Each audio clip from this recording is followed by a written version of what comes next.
Hey folks, it's Colin James here, and it's on the couch is off the couch today. We're taking it out to the studio where I do a lot of the overdubs for recording for these records we make. And I'll start by showing you the lamp that we made. Chris Cadell, who plays guitar with me from Toronto, you know Chris. Chris and I had nothing to, well, we were touring a long time ago with our acoustic tour, and we wanted a lamp, and we couldn't find one anywhere.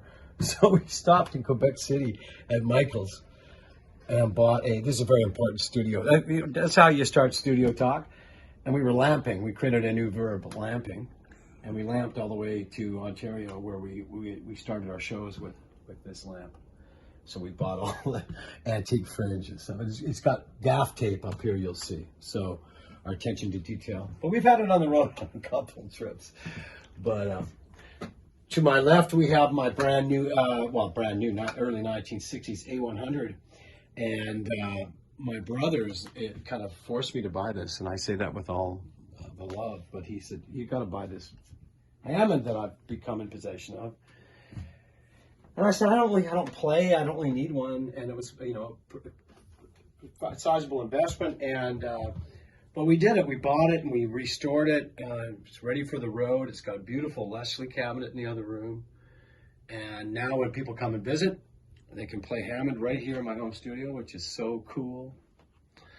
Over here we got a picture of my hero Albert Collins, some guitars, of course, and our little Muddy Waters shrine in the corner. This Muddy Waters came to me through a show called Blues Masters, which I hosted, which got re-released, by the way, with some of the original hosts. But I hosted it, I forget, early mid-90s or something, and it had this amazing footage of Muddy and Otis Spann and everyone from the late 60s who gathered in Toronto. Anyway, this was a beautiful painting. They had done paintings of all the artists, and I think they were just going to get tossed. And I said, hey, if anything ever comes of one, or if you see one and nobody wants them, could I get one? And a few months later, this arrived in the mail in a scroll, and I was making a home studio at the time, where I lived at the time, so we made them into the baffles. So that one, of course, now it's taken a couple dings, which I'm nervous about. This furniture for the studio I've had for many, many years now, made by my friend Nathan Weens. He does furniture work, beautiful furniture work, and all kinds of mill work and design work.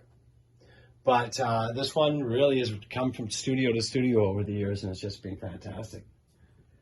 The root of the studio is your chain, and Universal Audio is where I've ended up as far as my audio gear. These all work in tandem, these three pieces, beautifully. They allow processing power without even taxing your computer's CPU, and have beautiful software called Luna that I've been using. I'm loving. I bought these Focusrites very early on in. They're not tube, but they're fantastic EQs from Focusrite England, and I bought them years ago, and they've never left this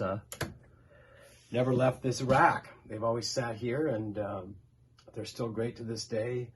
As far as I have one Neve strip that I use for my vocals. Eventually, I hope to get another one, but we take this out live, so this comes in and out of my rack. And I love it. It's got no EQ, so we EQ it down the chain, but it goes straight into there. And then I'm running this C12 AKG C12 tube mic, which I've had for many years now.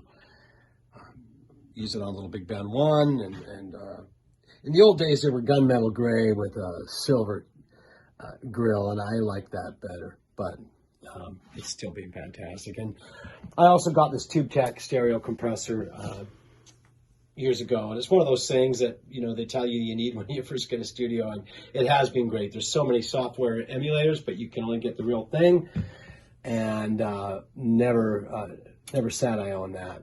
And then, of course, a distresser. People were asking about pedals the other day. To get into them, there's lots of great pedals out there. One that I can really talk a lot about, actually, is this Belle Epoque delay. use it on lonesome on blue highways, but a bunch of songs. But it's analog tape delay. I mean, it's just got fantastic, and it's got an overdrive built into it, so it's a secret weapon. Union, made here in Vancouver, fantastic preamp. I usually run it at no volume at all, just down. It really kind of boosts. Well, it's a preamp, but you can make it, saturate things. But we just tend to run it a little bit. But sometimes, if you're running no other overdrive pedals, it's great just to use the Union just for a little bit of stuff. This rumble seat is super great. It's if you're a rockabilly player, it's all you need. It's got a really nice reverb. We tend not to use reverb in the studio when usually it's something you do later on in mix. Allows your producer or yourself to mix without having to make decisions on, when you're putting it to tape. So you tend not to. I'm always getting my hand slapped. No, I'll do it later. The great overdrive on the rumble seat. Fantastic, thick, warm overdrive. I love it. Tube Screamer. Tube Screamers are just, Stevie Ray Vaughan made them famous, obviously, but they're a great mid-rangey kind of toolkit overdrive that everyone has. I mean, a lot of people. I'm sure there's people who don't like them, but they are MIDI, but very different than the rumble seat. Full OCD, full tone is a really go-to for a lot of people for a nice thick overdrive. There you go. And line 6, everyone loves the old line 6 delays. They're awesome. Killer octaver if you want just a little bit of a little drive to go with it. Fun little fuzz pedal. Katana clean boost. Keith Scott gave me this Alice Cooper. He's lost a hand, sadly. I think the snake might have got it. Judging by the looks of what happened there. I'm no forensic scientist. What else we got here? We got Beanie Boy, who was with us on our trip to the States. We bought him in an antique store. He's been with us ever since. He's very creepy.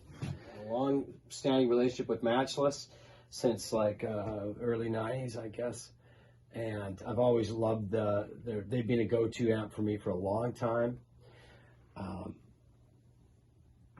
And I think they work well with a lot of guitars. They can be, with Strat, you got to watch the high end a bit. I always have mine dialed way down.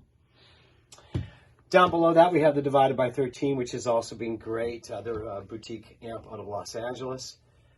And you really can't go wrong with them. You'll see them in the guitar players of Paul McCartney's band. That's that. That's the Divided by 13 cabinet. We mic them in here, and then we shut these double doors. That's a mic lines into the other room.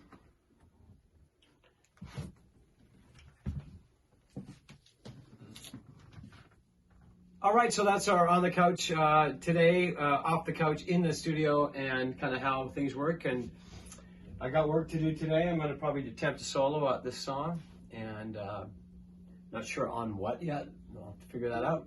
That's the fun about the studio. You figure it out as you go.